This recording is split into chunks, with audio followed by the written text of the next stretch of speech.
نحمده ونصلي على رسوله الكريم اما بعد اعوذ بالله من الشيطان الرجيم بسم الله الرحمن الرحيم ما اصاب من مصيبة الا باذن الله ومن يؤمن بالله يهدي قلبه والله بكل شيء عليم صدق الله العلي العظيم۔ حضرات گرامی، میں نے ایک آیت آپ کے سامنے تلاوت کی ہے جس کا ترجمہ ہے اللہ کی اجازت کے بغیر کوئی مصیبت نہیں پہنچتی، اور جو شخص اللہ پر ایمان لے آئے اللہ تعالیٰ اس کے دل کو ہدایت بخشتے ہیں، اور اللہ تعالیٰ ہر چیز کو خوب جاننے والے ہیں۔ اس آیت میں اللہ رب العزت یہ فرما رہے ہیں کہ مصیبت، بلا، تکلیف، دکھ، کوئی بھی چیز ہو اللہ کی مرضی اور اللہ کی اجازت کے بغیر نہیں پہنچتی۔ بعض لوگوں کے دماغ میں یہ سوال آ سکتا ہے کہ قرآن کریم میں اللہ رب العزت نے دوسری جگہ ارشاد فرمایا کہ جو کچھ مصیبت تمہیں پہنچتی ہے وہ تمہارے بد اعمال کا نتیجہ ہے، اور یہاں یہ فرما دیا کہ جو کچھ مصیبت پہنچتی ہے وہ اللہ کی اجازت کے بغیر نہیں پہنچتی۔ اس میں ٹکراؤ کیوں ہے؟ دراصل وہ آیت جو ہے اس میں اللہ رب العزت نے کھلا کفر اور شرک کرنے والوں کے متعلق بیان کیا ہے، یا ایسے لوگ جو گناہ پر گناہ کرتے رہتے ہیں اور توبہ کی انہیں توفیق نہیں ہوتی، وہ آیت ان لوگوں کے لیے ہے۔ اور یہ آیت ایسے مومن و مسلمان کے لیے ہے جو نیک عمل تو کرتا ہو، اللہ کے احکامات پر تو چلتا ہو، لیکن پھر بھی پریشانی میں مبتلا ہو، تو اللہ رب العزت اس کے بارے میں ارشاد فرما رہے ہیں کہ یہ مصیبت و تکلیف جو کچھ اسے پہنچ رہی ہے یہ اللہ کے حکم سے ہے، یہ ایسا نہیں کہ اس کے کسی برے اعمال کے نتیجے میں ہو۔ دراصل یہ آیت کریمہ اس وقت نازل ہوئی جب کفار مکہ نبی کریم صلی اللہ علیہ وسلم سے یہ کرتے تھے کہ اگر تمہارا رب سچا ہے اور تم صحیح دین پر ہو اور تمہاری مدد اللہ کرنے والا ہے تو پھر جو کچھ تکالیف تمہیں پہنچتی ہیں یہ کیوں پہنچتی ہیں؟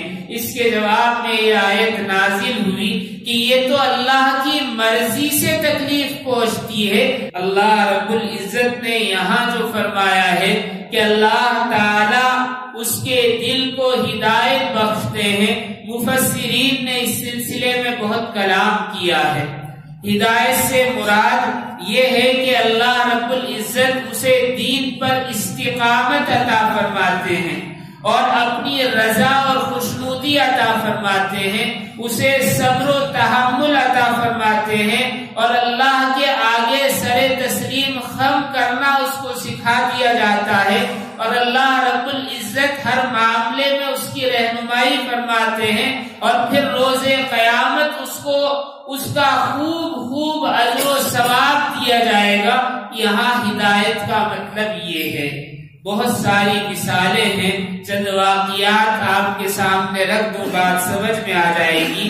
فرعون نے جب حضرت موسیٰ علیہ السلام کے مقابلے کے لیے بہت سے جادوگروں کو جمع کیا اور مقابلہ ہوا، سارا کا سارا میدان اژدہا سے بھر دیا، بہت سارے سانپ اس میں آ گئے، تو حضرت موسیٰ کے عصا پھینکنے سے وہ سارے سانپ حضرت موسیٰ کے عصا نے نگل لیے۔ جب یہ معجزہ ان جادوگروں نے دیکھا تو وہ سمجھ گئے کہ یہ جادو نہیں ہے، تو انہوں نے فوراً حضرت موسیٰ کا کلمہ پڑھ لیا اور کہا کہ یہ جادو نہیں ہے، یہ تو معجزہ ہے، اور ایمان لے آئے، جس کے نتیجے میں فرعون غضبناک ہوا اور کہا کہ میں تمہیں بدترین سزا دوں گا۔ چونکہ انہوں نے ایمان قبول کر لیا تھا، گناہوں سے پاک صاف ہو گئے تھے، تو ایسے میں ان پر زیادتی کی جا رہی تھی، فرعون نے صاف کہہ دیا کہ میں تمہیں بدترین سزا دوں گا۔ ایسے میں جادوگروں نے کہا کہ تیرا جو دل چاہے تو کر، ہم اس دین سے ہٹنے والے نہیں ہیں۔ جانتے تھے کہ فرعون ہماری جان لے لے گا، ہمیں تڑپائے گا، پریشان کرے گا، اہل خانہ کو پریشان کرے گا، لیکن انہوں نے صاف کہہ دیا کہ تیرا جو دل چاہے کر، ہم ایمان سے ہٹنے والے نہیں ہیں۔ یہی وہ ہدایت ہے، یعنی ایمان پر استقامت عطا کر دینا اللہ رب العزت کی جانب سے ہدایت ہے۔ اور بہت سارے واقعات ہیں ہمارے یہاں صحابہ کرام رضوان اللہ تعالی علیہم اجمعین کے متعلق بہت سارے واقعات بیان کیے جاتے ہیں، جس میں سے ایک واقعہ یہ ہے کہ جب صحابہ کرام نے ایران اور ملک شام فتح کیا تو رومن امپائر نے ایک صحابی کو گرفتار کر لیا اور کہا کہ ان کو ہم نہیں چھوڑیں گے۔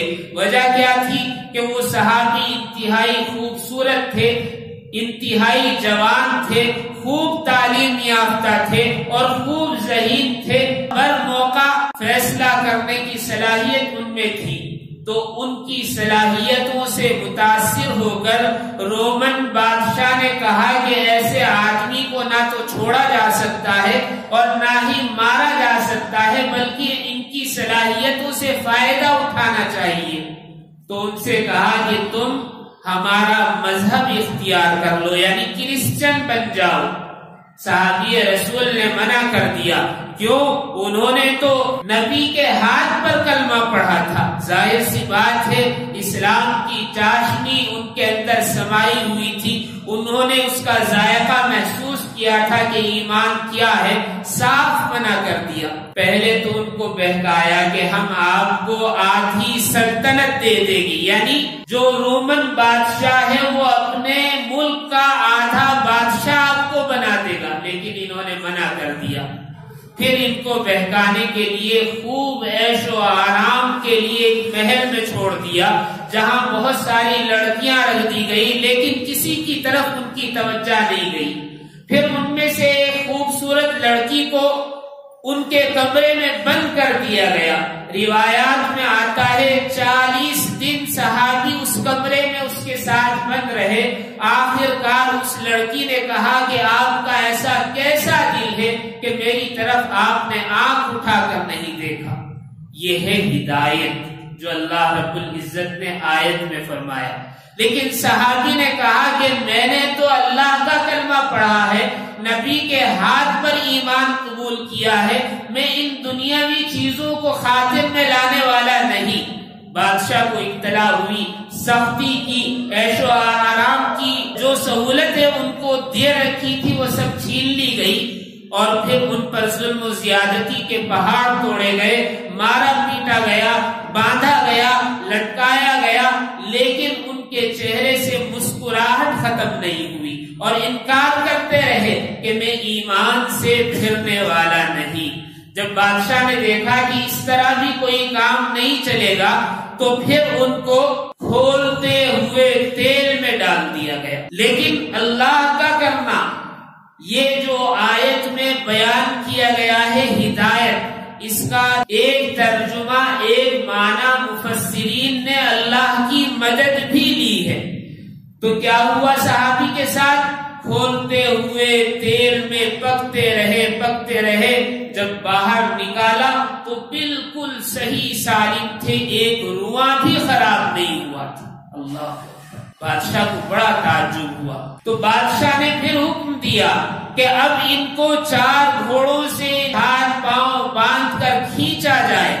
جب اس طرح کھینچتے ہیں تو چاروں ہاتھ پاؤں الگ ہو جاتے ہیں، چیتھڑے اڑ جاتے ہیں آدمی کے، لیکن نتیجہ یہ نکلا کہ گھوڑے سلپ کھاتے رہے، پھسلتے رہے، لیکن ان کا بال بیکا نہیں ہوا۔ اللہ اکبر۔ صحابی رسول کو پھر مسلوب کر دیا گیا، صلیب پر لٹکا دیا گیا، یعنی ایک کراس کے نشان پر ہاتھوں میں اور پیروں میں میخے گاڑ کر لٹکا دیا گیا۔ 3 دن تک لٹکتے رہے، خون بہتا رہا، لیکن زبان پر کلمہ لا الہ الا اللہ جاری رہا۔ بادشاہ پریشان، کہا کہ ایک کام کرو، انہیں تیر مار کر ہلاک کر دو۔ تیر مارے گئے، جسم میں چبھ گئے، خون بہتا رہا، لیکن آپ نے صاف منع کر دیا کہ میں ایمان سے پھرنے والا نہیں۔ 3 دن لٹکتے ہوئے ایسے ہی گزر گئے۔ 3 دن کے بعد بادشاہ تنگ آ گیا، اس نے کہا کہ اس شخص کو تو ہم موت بھی نہیں دے سکتے۔ صحابی رسول نے کہا کہ اگر تم مجھے مارنا چاہتے ہو تو بسم اللہ پڑھ کر تیر چلاؤ اور میری پیشانی کو نشانہ بناؤ، اگر بسم اللہ نہیں پڑھا تو میں مرنے والا نہیں۔ بادشاہ نے کہا کہ ٹھیک ہے، یہ بھی کر کے دیکھ لیتے ہیں۔ ایک نشانے باز کو بلایا اور کہا کہ اسی کے خدا کے نام سے تیر چلاؤ۔ اس نے بسم اللہ پڑھ کر تیر چلایا، جو صحابی کے پیشانی میں لگا اور روح پرواز کر گئی۔ یہ ہے وہ ہدایت۔ بعض لوگ اس واقعے کو سوچ سکتے ہیں کہ یہ تو شہید ہو گئے، بھلا اس میں ان کا کیا فائدہ ہوا؟ اللہ رب العزت نے موت نہیں دی، مدد فرماتا رہا۔ جب صحابی نے خود کہا کہ مجھے بسم اللہ کے نام سے شہید کیا جائے، تو اللہ رب العزت نے سمجھ لیا کہ میرا بندہ میرے پاس آنا چاہتا ہے، اس لیے اتنے اونچے مرتبے پر فائز فرمایا۔ حضرت عائشہ رضی اللہ تعالی عنہا دروازے میں سے نکل رہی تھی، نکلتے ہوئے سر چوکھٹ میں لگا، بہت زور سے چوٹ لگی، لیکن آپ نے سر پر ہاتھ رکھ کر کہا الحمدللہ۔ صحابہ نے فرمایا آپ الحمدللہ کہہ رہی ہیں، یعنی اللہ کا شکر ادا کر رہی ہے، یہ تو چوٹ لگ گئی، ایسے میں تو آپ کو انا للہ کہنا چاہیے۔ حضرت عائشہ نے فرمایا کہ الحمدللہ کیوں نہ کہوں، کہ یہ تو اللہ کی مرضی سے چوٹ پہنچی ہے، اور ہو سکتا ہے اس سے زیادہ تکلیف پہنچنے والی تھی، لیکن اللہ رب العزت نے اتنی مختصر سی چوٹ پر بات ختم کر دی، تو اس پر تو اللہ کا شکر ادا کرنا چاہیے۔ ایسا نہیں ہے کہ ہم اللہ کی ناشکری کریں، کہ مصیبت آئی اور کہیں کہ پتہ نہیں کیا ہوا، اللہ رب العزت نے ہمیں یہ تکلیف پہنچا دی، ایسا نہیں کہنا چاہیے۔ ابن کثیر نے نبی کریم صلی اللہ علیہ وسلم کی ایک روایت نقل کی ہے۔ نبی کریم صلی اللہ علیہ وسلم نے ارشاد فرمایا مومن کی بھی عجیب حالت ہے، اللہ تعالی اس کے بارے میں جو فیصلہ کرے وہی اس کے لیے بہتر ہے۔ اگر اسے تکلیف پہنچے اور وہ اس پر صبر کرے تو یہ تکلیف اس کے لیے بہتر ہے، اور اگر اللہ رب العزت اسے مسرت و شادمانی اور خوشی عطا فرمائے اور وہ اس پر شکر کرے تو یہ شکر ادا کرنا اس کے لیے بہتر ہے۔ اور یہ جو چیز ہے یعنی تکلیف پر صبر اور اللہ رب العزت کے انعام اور خوشی عطا فرمانے پر شکر ادا کرنا، یہ صرف مومن کے لیے خاص ہے، اور یہ مومن کے لیے سعادت اور خوشی کی بات ہے کہ اللہ رب العزت اسے صبر کی اور شکر کی توفیق عطا فرما رہے ہیں۔ حضرت ابن عباس رضی اللہ تعالی عنہ کی ایک روایت ہے، وہ فرماتے ہیں کہ نبی کریم صلی اللہ علیہ وسلم نے ارشاد فرمایا روز قیامت میدان حشر سے سب سے پہلے جنت میں داخل ہونے والے حمادون ہوں گے۔ حمادون کون ہیں؟ وہ ہیں جو تنگی میں، مصیبت میں، پریشانی میں صبر کرنے والے ہیں، اور فراخی میں، خوشی میں، مسرت میں شکر کرنے والے ہیں، یعنی ہر حال میں اللہ کی حمد و ثنا کرنے والے ہیں۔ اللہ رب العزت روز قیامت سب سے پہلے ان کو جنت میں داخل فرمائیں گے۔ نبی کریم صلی اللہ علیہ وسلم کا ارشاد ہے کہ مومن کو ایک کانٹا بھی چبھتا ہے تو اللہ رب العزت اس کو اجر عطا فرماتے ہیں، بدلہ عطا فرماتے ہیں۔ اور اتنا ہی نہیں ہے بلکہ بہت ساری احادیث میں آیا ہے کہ جب مومن بیمار ہوتا ہے، تکلیف میں مبتلا ہوتا ہے، تو وہ یہ نہ خیال کرے کہ میں مصیبت میں مبتلا ہو گیا ہوں، بیماری مجھ پر لاحق ہو گئی ہے، پتہ نہیں یہ عذاب ہے یا کیا ہے، ایسا نہیں سوچنا چاہیے، اس لیے کہ اللہ رب العزت مومن کو جو مقام و مرتبہ عطا کرنا چاہتے ہیں وہ اپنے اعمال کی وجہ سے وہ مقام و مرتبہ حاصل نہیں کرتا، تو اللہ رب العزت اس پر ایک مصیبت مسلط کر دیتے ہیں، جس کے بدلے میں اللہ رب العزت اسے وہ مقام و مرتبہ اور وہ فضیلت عطا فرماتے ہیں جو اللہ رب العزت اسے دینا چاہتے ہیں۔ اللہ اکبر۔ مومن اپنے اعمال سے وہاں نہیں پہنچ سکتا، لیکن اللہ تعالیٰ اسے بہانے سے، تھوڑی سی مصیبت سے، تھوڑی سی بیماری سے اس مقام و مرتبے تک پہنچا دیتے ہیں۔ یہ اللہ کا فضل ہے، یہ اللہ کی ہدایت ہے۔ بہت سارے لوگ یہ سمجھتے ہیں ساری زندگی نبی کریم صلی اللہ علیہ وسلم نے مصیبت و تکالیف میں گزاری، تو اللہ رب العزت تو ایک طرف اتنی محبت فرماتے ہیں اور دوسری طرف نبی آخر الزماں کو یہ تکالیف آخر کیوں؟ دراصل نبی کریم صلی اللہ علیہ وسلم کی تکالیف اگر امت کے سامنے ظاہر نہ کی جاتی تو امت زندگی میں آنے والی چھوٹی چھوٹی مصیبتوں پر صبر نہ کر سکتی تھی۔ اللہ رب العزت نے پریکٹیکل طور پر نبی کریم صلی اللہ علیہ وسلم کی زندگی مومن و مسلمان کے سامنے رکھ دی، ورنہ اللہ تعالیٰ اگر چاہتے تو نبی کریم صلی اللہ علیہ وسلم کو ایک خروش بھی نہیں آ سکتی تھی، چھوٹی سی تکلیف بھی نہیں پہنچ سکتی تھی۔ اس کی بھی چند مثالیں ہیں۔ نبی کریم صلی اللہ علیہ وسلم نے تبلیغ فرمائی تو سارا مکہ آپ کا دشمن ہو گیا، ابو جہل نے سب سے زیادہ مخالفت کی، دشمنی کی۔ آپ نے نماز پڑھی حرم میں تو آپ کے اوپر اوجھڑی لا کر ڈال دی، بوجھ لا کر ڈال دیا، گندگی ڈال دی، راستے میں کانٹے بچھائے، لیکن اللہ کے نبی کو اللہ نے اس طرح بھی بچایا کہ ایک مرتبہ عتبہ، شیبہ وغیرہ نے کہا ابو لہب تیرا بھتیجا تو بہت آگے نکل گیا اور ہم اسے دبا نہیں پا رہے ہیں، اسے روک نہیں پا رہے ہیں، تو آخر اس کا مقابلہ کیوں نہیں کرتا؟ یعنی تو بڑا ہے، لیڈر ہے، اور وہ چھوٹے ہیں اور پھر بھی تو ان کو روک نہیں پا رہا ہے۔ ابو جہل دیش میں اٹھا، تلوار اٹھائی اور نبی کریم صلی اللہ علیہ وسلم کے مکان پر گیا، اس لیے تاکہ نعوذ باللہ آپ کو شہید کر دے۔ تلوار ہاتھ میں ہے، زور سے دروازہ کھٹکھٹایا تو نبی کریم صلی اللہ علیہ وسلم باہر تشریف لائے۔ عتبہ شیبہ ساتھ ہیں، دیکھ رہے ہیں کہ اب شاید ابو جہل حملہ کرے گا، تلوار اٹھائے گا، لیکن ابو جہل خاموش کھڑا رہا۔ پوچھا کیسے آنا ہوا؟ کہا کہ ایسے ہی خیریت معلوم کرنے کے لیے آیا۔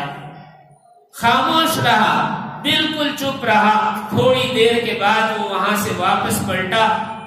کفار و مشرکین نے کہا کہ عجیب بات ہے، جوش و خروش کے ساتھ تلوار تو اٹھا کر اس لیے گئے تھے تاکہ نعوذ باللہ محمد الرسول اللہ کا قتل کر دیں، اور وہاں خیریت پوچھ کر واپس آ گئے۔ ابو جہل نے کہا میں نے جو دیکھا اگر تم دیکھ لیتے تو کبھی محمد کے گھر کا رخ نہ کرتے۔ کہا کہ کیا ہوا؟ کہا کہ دروازہ کھلا اور محمد الرسول اللہ باہر نکلے، ان سے پہلے دو ببر شیر آئے اور انہوں نے منہ کھول کر میرے پاس آ کر کھڑے ہو گئے، اگر میں جنبش کرتا تو وہ دونوں شیر مجھے چیر پھاڑ کر کھا جاتے۔ اللہ رب العزت نے نبی کریم صلی اللہ علیہ وسلم کو ایسے بھی بچایا۔ یہودیوں میں سے ایک یہودی نے جس کا نام شمون تھا، مدینے کا رہنے والا تھا، نبی کریم صلی اللہ علیہ وسلم کو شہید کرنے کے لیے اپنی بیٹی اور ایک غلام کو بھیجا۔ مکہ میں آئے اور انہوں نے نبی کریم صلی اللہ علیہ وسلم کو ایک ویران جگہ بلایا دوپہر میں، اور کہا کہ ہم ایمان لانے کے لیے آئے ہیں، آپ یہاں آ کر ہمیں تعلیم فرمائیے۔ نبی کریم صلی اللہ علیہ وسلم تنہا وہاں تشریف لے گئے۔ آپ صلی اللہ علیہ وسلم جب ان کے قریب پہنچے اور سلام کلام ہوا تو اس غلام نے خنجر نکالا اور نبی کریم صلی اللہ علیہ وسلم پر بھرپور وار کیا۔